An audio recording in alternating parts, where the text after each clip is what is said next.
इससे पहले जो हमने पढ़ा simple sentence, second compound sentence, अब हम बात करेंगे कॉम्प्लेक्स सेंटेंस के बारे में। कॉम्प्लेक्स सेंटेंस की जहाँ तक हम बात करते हैं, इसमें 2 स्टेटमेंट्स होते हैं। पहला स्टेटमेंट जिसको हम बोलते हैं मेन क्लॉज, जिसको हम प्रिंसिपल क्लॉज भी बोलते हैं, प्रिंसिपल क्लॉज। और जो दूसरा स्टेटमेंट होता है उसको हम बोलते हैं सबऑर्डिनेट क्लॉज, सबऑर्डिनेट क्लॉज। तो कॉम्प्लेक्स सेंटेंस हमारा 2 स्टेटमेंट से मिलकर बनता है। फर्स्ट मेन क्लॉज, जिसको हम प्रिंसिपल क्लॉज के नाम से भी जानते हैं, और दूसरा होता है सबऑर्डिनेट क्लॉज। तो सबसे पहले बात करते हैं मेन क्लॉज की, कि प्रिंसिपल क्लॉज और मेन क्लॉज होता क्या है। सी, मेन क्लॉज में एक सब्जेक्ट और एक वर्ब हमें कंप्लीट इंफॉर्मेशन देते हैं, कंप्लीट इंफॉर्मेशन। किसी भी बात के बारे में हमें कंप्लीट इंफॉर्मेशन मेन क्लॉज में सब्जेक्ट और वर्ब प्रोवाइड करते हैं। वहीं सबऑर्डिनेट क्लॉज में जो सब्जेक्ट और वर्ब होंगे वो इनकम्प्लीट इंफॉर्मेशन प्रोवाइड करते हैं, इनकम्प्लीट इंफॉर्मेशन। ओके, तो मेन क्लॉज में जो सब्जेक्ट और वर्ब है वो हमें कंप्लीट इंफॉर्मेशन देते हैं किसी भी बात की, लेकिन सबऑर्डिनेट क्लॉज में जो सब्जेक्ट और वर्ब है वो हमें कंप्लीट इंफॉर्मेशन नहीं दे पाते। तो सबऑर्डिनेट क्लॉज को अपनी इंफॉर्मेशन को कंप्लीट करने के लिए मेन क्लॉज की ज़रूरत होती है। तो जो सबऑर्डिनेट क्लॉज है वो डिपेंड है किसके ऊपर, मेन क्लॉज के ऊपर। तो सबऑर्डिनेट क्लॉज को हम डिपेंडेंट क्लॉज भी बोलते हैं, डिपेंडेंट क्लॉज, राइट। और मेन क्लॉज जो कि अपने आप में सेल्फ सफिशिएंट है, इसको अपने मीनिंग को लेकर किसी और दूसरे क्लॉज पर डिपेंड होने की ज़रूरत नहीं होती। तो ये जो क्लॉज है वो इंडिपेंडेंट क्लॉज कहलाया जाता है, इंडिपेंडेंट क्लॉज। ओके, एक एग्जांपल लेते हैं हम मेन क्लॉज का। आई गो टू मार्केट।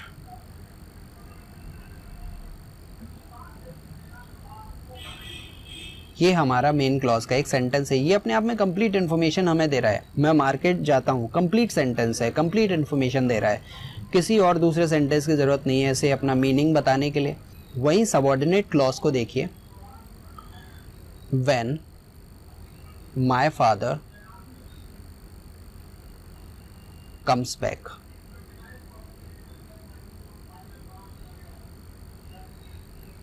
ये सेंटेंस है, when my father comes back. इसका मतलब क्या है, जब मेरे पिताजी वापस आते हैं।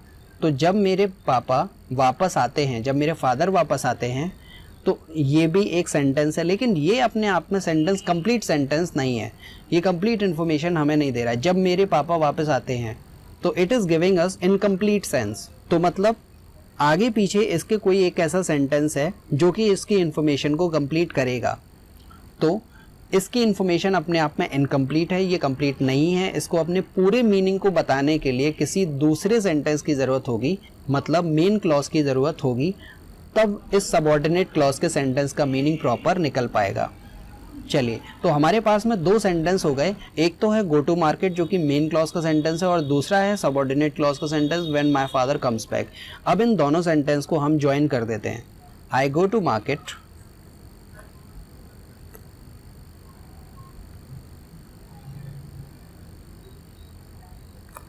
when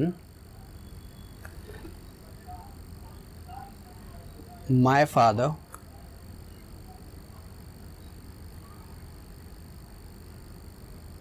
comes back। तो ये हो गया हमारा मेन क्लॉज और ये हो गया हमारा सबऑर्डिनेट क्लॉज। ओके, तो इन दोनों को जब हमने जोड़ दिया, ज्वाइन कर दिया, तो इसका अब मतलब पूरा निकल आया। आई गो टू मार्केट, मैं मार्केट जाता हूँ जब मेरे पिताजी वापस आते हैं, when my father comes back. तो पूरा ओवरऑल इसका सेंस होगा कि मैं मार्केट जाता हूँ जब मेरे पापा घर वापस आ जाते हैं। जब मेरे पापा वापस आ जाते हैं मैं मार्केट जाता हूँ, इसका सेंस ये हो गया। तो अब ये जो सबऑर्डिनेट क्लॉज था इसको इसकी हेल्प मिल गई मेन क्लॉज की, तब इसका मतलब अब कंप्लीट हो गया। तो ये इसका कॉन्सेप्ट है। तो कॉम्प्लेक्स सेंटेंस में दो क्लॉज होते हैं, एक तो मेन क्लॉज होता है, प्रिंसिपल क्लॉज जो अपने आप में कंप्लीट इन्फॉर्मेशन देता है, सेल्फ सफिशिएंट होता है। इंडिपेंडेंट क्लॉज होता है, अपने मीनिंग को लेकर किसी भी दूसरे सेंटेंस की इसको ज़रूरत नहीं होती एक्सप्लेनेशन की। और दूसरा होता है सबऑर्डिनेट क्लॉज, जिसमें जो सेंटेंस होता है जिसमें सब्जेक्ट और वर्ब इनकम्प्लीट इन्फॉर्मेशन देते हैं, तो इसे अपने मीनिंग को पूरा बताने के लिए मेन क्लॉज की ज़रूरत होती है। इसीलिए हम सबऑर्डिनेट क्लॉज को डिपेंडेंट क्लॉज भी बोलते हैं, क्योंकि ये डिपेंड होता है मेन क्लॉज पर। आगे बढ़ते हैं और बात करते हैं कॉम्प्लेक्स सेंटेंस के पार्ट्स की। Parts of complex sentence. Complex sentence को हम 3 पार्ट्स में डिवाइड करते हैं। पहला है नाउन क्लॉज, दूसरा है एडजेक्टिव क्लॉज और तीसरा है एडवर्ब क्लॉज। तो इसके पीछे जो हमने पढ़ा कि मेन क्लॉज और सबऑर्डिनेट क्लॉज में हम कॉम्प्लेक्स सेंटेंस को डिवाइड करते हैं, तो मेन क्लॉज और सबऑर्डिनेट क्लॉज का जो कॉन्सेप्ट है वो कॉन्सेप्ट डिवाइड होता है नाउन क्लॉज, एडजेक्टिव क्लॉज और एडवर्ब क्लॉज में ही। तो यहाँ से हमारी जर्नी स्टार्ट होती है क्लॉजेस की, जो हम नाउन, एडजेक्टिव और एडवर्ब क्लॉज के फॉर्म में पढ़ेंगे। तो इसको हम स्टेप बाय स्टेप डिस्कस करेंगे। तो पहले हम बात करेंगे नाउन क्लॉज के बारे में। सो let's go and begin this clause. तो नंबर 1 है हमारा नाउन क्लॉज। तो नाउन क्लॉज एक डिपेंडेंट क्लॉज होता है, dependent clause.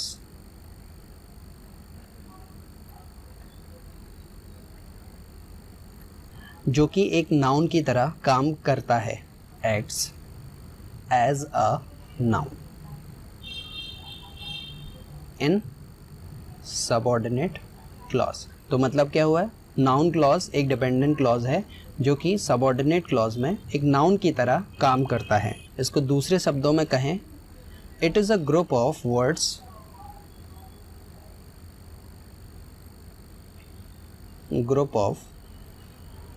words act as a noun। ये शब्दों का एक ऐसा ग्रुप होता है, एक ऐसा समूह होता है जो कि एक नाउन के तरीके से काम करता है। अब वो कैसे करता है इसका एग्जाम्पल लेंगे और इसको समझेंगे। वो सबसे पहले बात करते हैं एक इम्पॉर्टेंट कॉन्सेप्ट के बारे में। जब सेंटेंस में किसी भी वर्ब से हमें व्हाट का क्वेश्चन करने पर उसके आंसर में एक नाउन मिले, तो वो होता है नाउन क्लॉज।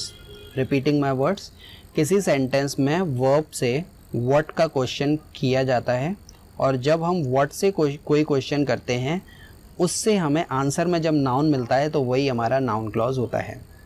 इसका एग्जाम्पल देखते हैं। Example is I want to no.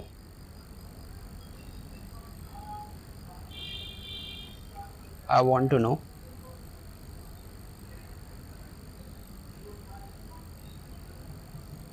who are you। तो ये हमारा सेंटेंस है। तो I want to know, मैं जानना चाहता हूँ, तो आपका क्वेश्चन वर्ड यूज़ होगा, क्या जानना चाहते हो आप, व्हाट।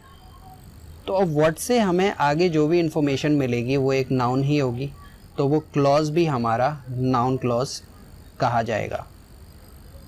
डजेंट मैटर कि वहाँ पर आपको नाउन राम शाम ये लिखा ही मिले, लेकिन फिर भी वो एक नाउन क्लॉज की तरह ट्रीट किया जाएगा। दूसरा एग्जाम्पल देखें, I heard that was being sad. इस सेंटेंस को देखिए, I heard that was being sad. तो पहले सेंटेंस पर फोकस करिए। आई हर्ड, मैंने सुना, तो आप यही पूछेंगे कि आपने क्या सुना। तो व्हाट से जो भी हमें आगे जो जानकारी मिल रही है वो एक नाउन क्लॉज ही होगा।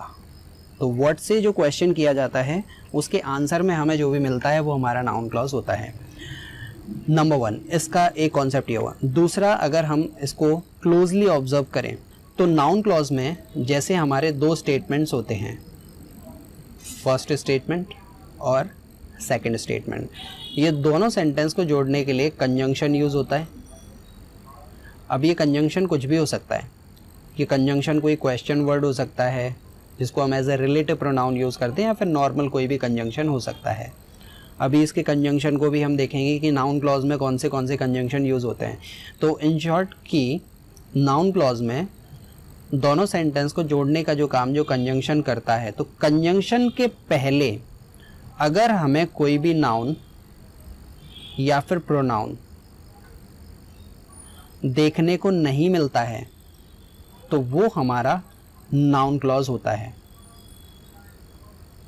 रिपीटिंग माय वर्ड्स, कि दो सेंटेंस होंगे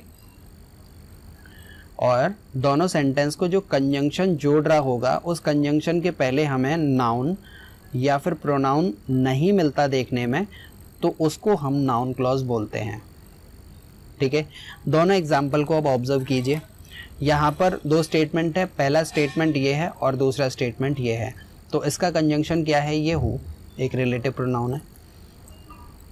तो हु के पहले कोई नाउन या फिर प्रोनाउन क्या हमें देखने को मिल रहा है? The answer is no. तो ये हमारा नाउन क्लॉज है। दूसरा एग्जाम्पल देखा हमने, कंजंक्शन क्या है, दैट। एक ये सेंटेंस है और एक ये सेंटेंस है, दैट हमारा कंजंक्शन है। क्या दैट से पहले कोई भी नाउन या फिर प्रोनाउन है? The answer is no. तो ये हमारा नाउन क्लॉज हुआ। ये एक बेसिक सा डिफरेंस है। तो ये था हमारा नाउन क्लॉज का एक बेसिक कॉन्सेप्ट। अब हम आगे देखते हैं कि कौन से वो कंजंक्शन है जो कि नाउन क्लॉज में यूज़ किए जाते हैं। तो नाउन क्लॉज में यूज़ होने वाले जो कंजंक्शन हमारे होते हैं, दीज आर द कंजंक्शन, जिनको आप देख सकते हैं। दैट, हु, हुम, ये सारे हमारे कंजंक्शन है जो कि नाउन क्लॉज में यूज़ किए जाते हैं। ये सारे कंजंक्शन सबऑर्डिनेट क्लॉज में जुड़ते हैं। सबऑर्डिनेट क्लॉज, सबऑर्डिनेट क्लॉज के पहले ये कंजंक्शन जोड़े जाते हैं, ये सारे कंजंक्शन नाउन क्लॉज के अंदर। अब इसमें हमें ध्यान ये देना है कि इन सारे कंजंक्शन का जो हिंदी में वर्ड सेंस निकलता है, दैट इज का, राइट, दैट इज का से इसका सेंस निकलेगा। जैसे कि अगर हम वैन की ही बात कर लें तो वैन के दो मतलब हो सकते हैं, एक तो जब और एक कब। लेकिन जब हम नाउन क्लॉज की बात करते हैं तो वैन का सेंस यहाँ पर कब होता है, जब नहीं होता। नाउन क्लॉज में वैन कब के सेंस में यूज़ किया जाता है, जब के सेंस में नहीं किया जाता। तो इसका एक बार थोड़ा सा हम हिंदी में लिख लेंगे तो हमें ज़्यादा क्लियर होगा। दैट का मतलब कि, हु का मतलब कौन। रिमेंबर कि हमें का से ही इसका सेंस निकालना है, कौन। हुम, कौन को।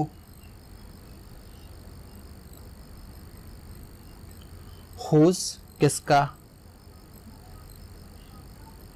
विच, कौन सा। व्हाट, क्या। वाई, क्यों। इफ, कि। वेदर, सेम मतलब है इसका कि। यहाँ पर हुज की जगह पर हम वेयर रख लेते हैं, वेयर का भी यूज़ होता है। वेयर का मतलब कहाँ। देखिए, वेयर के दोनों मतलब होते हैं, जहाँ और कहाँ, लेकिन यहाँ पर वेयर का सेंस नाउन क्लॉज में हमें कहाँ से देखना है। हाउ का मतलब कैसे।